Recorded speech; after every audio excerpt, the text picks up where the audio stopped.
Shughuli ziliendelea kama kawaida katika maeneo mbalimbali ya kaunti ya Kiambu licha ya maandamano yaliokuwa yametarajiwa kufanyika kufuatia kuongezeka kwa bei ya mafuta.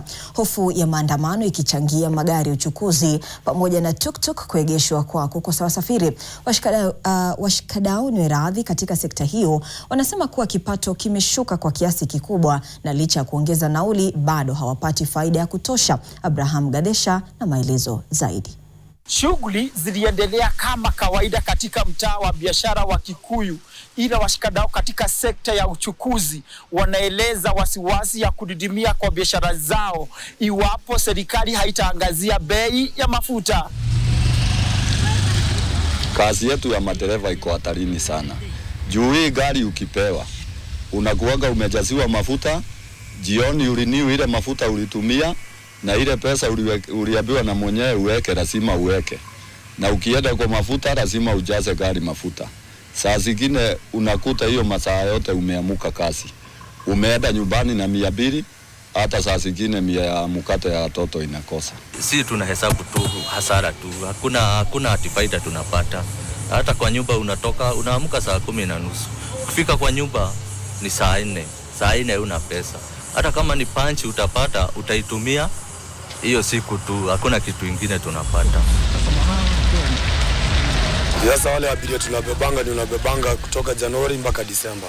Lakini kwa sasa hivi haipatikani, unapata abiria uwezi mfinya juu hajaongezwa kitu. Lakini sasa mafuta unaona bei imeenda juu. Ambapo sasa mpaka ule abiria kama ulikuwa unambeba na 100, uwezi mwambia tutambeba na 150. Itabidi tu umembeba na ile 100. Sasa naye amefanya mahesabu yake ya mwisho wa mwezi. So, kwa sasa hivi tunaweza omba serikali, kuomba si solution, lakini tunaweza omba tu serikali itupunguzie hii mzigo. Hii mzigo imekuwa kubwa. Kusema kweli maandamano sio suluhisho juu tumeona maandamano mingi na ijatimishwa venye walikuwa wanalenga ama venye walikuwa wanataka. So, si tunaomba tu wakae chini wasuluhishe hii maneno juu hata yeye mwenyewe anatumia mafuta na yule mwingine anasema twende maandamano anatumia mafuta pia.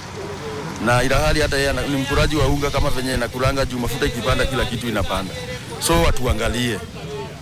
Tu wakae chini wasuluhishe hii maneno na hii maneno iishe. Tunaongea na customer, tunawaambia waongeze kama price tunaenda na tulikuwa tukienda 300, tunawaambia waongeze 50 ama 100. Inakuja 400 ama 350.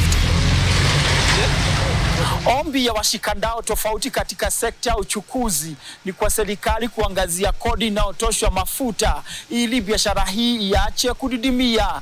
Abraham Gadesha, NTV Mashinani kutoka Kikuyu, kaunti ya Kiambu.